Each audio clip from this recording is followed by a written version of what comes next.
আমি তো আগেই বলেছি বস, আমরা মেদিনীপুরের মানুষ, আমরা খেতে ভালোবাসি। আর আমাদের এখানে নতুন কোনো দোকান বা নতুন কোনো মল বেরোলে আমরা একবার হলেও কিন্তু ভিজিট করি। তো সেই জন্য আজকে দুবাই দাদার বিরিয়ানিতে আমাদের কাছের মানুষের ক্রেজটা দেখুন। ফার্স্ট ডে সোজা চলে গেলাম দোতলাতে, মানে সেকেন্ড ফ্লোরে।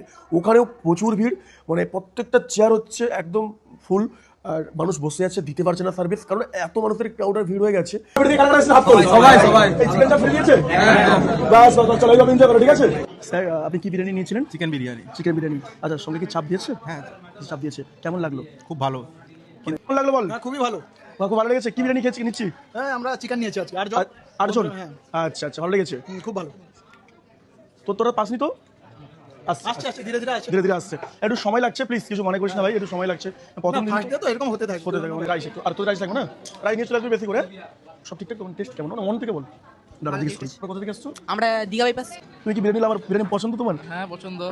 আচ্ছা আচ্ছা, ঠিক আছে। একটু দেরি হয়ে গেছে সার্ভিস, অনেকক্ষণ অপেক্ষা করেছো তোমরা। আচ্ছা, কি বিরিয়ানি নেওয়া হয়েছিল? চিকেন বিরিয়ানি। চিকেন বিরিয়ানি, সাথে চিকেন চাপ কি পেয়েছো? হ্যাঁ, চাপ পেয়েছি। আচ্ছা, মানে এখানে আসার মানে কি করে, মানে জানলে কি করে? দাদার চ্যানেল দেখে এসেছি। জানলে কি স্যার কেমন খেতে? মোটামুটি এখন অব্দি তো ঠিকঠাক, কোনো অসুবিধা খাবার তো ঠিকঠাক? নেই একদম। আর একটু সময় অনেক অপেক্ষা করতে হয়েছে আর কি। হ্যাঁ, অনেকটা লেট হয়ে গেছে। ওপেনিং তো আজকে হ্যাঁ, প্রথম দিন। ওপেনিং ছিল, একটু জ্যাম ছিল, উপরে গেছিলাম, উপরে একটু